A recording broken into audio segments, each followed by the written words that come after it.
ਭਾਰਤੀ ਹਵਾਈ ਸੈਨਾ ਦੇ ਸਾਬਕਾ ਮੁਖੀ air chief marshal RKS Bhadauria ਐਤਵਾਰ ਨੂੰ ਭਾਜਪਾ ਦੇ ਵਿੱਚ ਸ਼ਾਮਲ ਹੋ ਗਏ ਹਨ। ਉਹ ਕੇਂਦਰੀ ਮੰਤਰੀ ਅਨੁਰਾਗ ਠਾਕੁਰ ਅਤੇ ਭਾਜਪਾ ਦੇ ਜਨਰਲ ਸਕੱਤਰ ਵਿਨੋਦ ਤਾਵੜੇ ਦੀ ਮੌਜੂਦਗੀ ਦੇ ਵਿੱਚ ਪਾਰਟੀ ਦੇ ਵਿੱਚ ਸ਼ਾਮਲ ਹੋਏ। ਆਪਣੇ ਫੈਸਲੇ ਲਈ ਸੇਵਾ ਮੁਕਤ 에ਅਰ ਚੀਫ ਮਾਰਸ਼ਲ ਨੇ ਪ੍ਰਧਾਨ ਮੰਤਰੀ ਮੋਦੀ ਅਤੇ ਭਾਜਪਾ ਪ੍ਰਧਾਨ JP ਨੱਡਾ ਸਮੇਤ ਕਈ ਨੇਤਾਵਾਂ ਦਾ ਧੰਨਵਾਦ ਕੀਤਾ।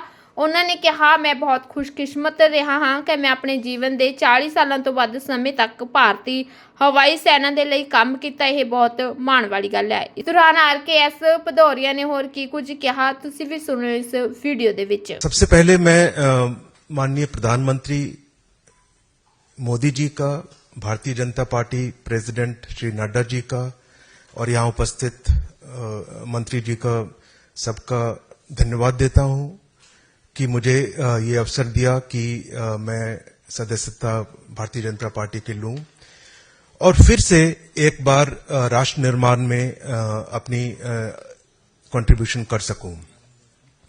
मैं बहुत भाग्यशाली रहा हूं कि अपनी जिंदगी के 40 साल से ऊपर समय भारतीय वायुसेना में देश के लिए काम कर पाया। ये मेरे लिए एक बहुत बड़ा ऑनर था, प्रिविलेज थी। और इस दौरान आई थिंक सबसे ज्यादा स्वर्णिम समय वो रहा है जो कि पिछले मेरी सर्विस के अंत में 8-10 साल में जो इस गवर्नमेंट के पार्टी के नेतृत्व में जो कार्य और कठोर कदम उठाए गए भारतीय सेनाओं को सशक्त करने के लिए, आत्मनिर्भर करने के लिए, आधुनिकीकरण के लिए जो कदम उठाए गए, उससे हमारी सेनाओं में एक नया कैपेबिलिटी तो आई ही है, बट एक नया आत्मविश्वास और आत्मनिर्भर बनने का जो एक क्रम शुरू हुआ है, जो अब जमीनी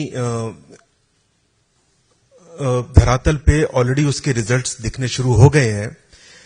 उससे आने वाले समय में हमारी सारी कैपेबिलिटीज में बहुत बड़ी इंडिजिनस कैपेबिलिटी आएगी और इसके परिणाम सुरक्षा की दृष्टि से आने वाले समय में हमारे लिए बहुत जरूरी होंगे और विश्व स्तर पे भारत को बहुत ऊंचा अगर चलना है तो सुरक्षा की दृष्टि से जो अब कदम उठाए जा रहे हैं वो हमारी उस दूरदर्शिता की नींव रखेंगे।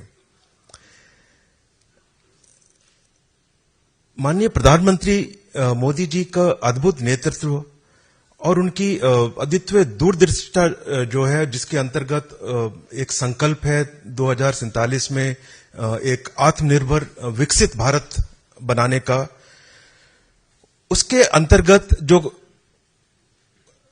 कदम उठाए जा रहे हैं अभी से सारे डिपार्टमेंट्स में, सारे अक्रॉस द बोर्ड, सारे एरियाज में, वो आने वाले समय में, आने वाली सदी में भारत को एक नई दिशा दे रहे हैं और भारत एक विश्व स्तर पे एक देश, स्ट्रांग देश, मजबूत देश उभर के आएगा। और इस सब में और इस राष्ट्र निर्माण के कार्य में मुझे ये दोबारा अवसर मिला है अपने आप को इस राष्ट्र निर्माण में से जोड़ने का। इसके लिए मैं सबका बहुत आभारी हूं और अपनी तरफ से विश्वास जरूर दिलाऊंगा कि इस राष्ट्र निर्माण के कार्य में सक्रिय रह के जो कदम अपनी तरफ से और जो कंट्रीब्यूशन की जा सकती है वो हर संभव प्रयत्न किया जाएगा। आप सबका बहुत धन्यवाद। जय हिंद।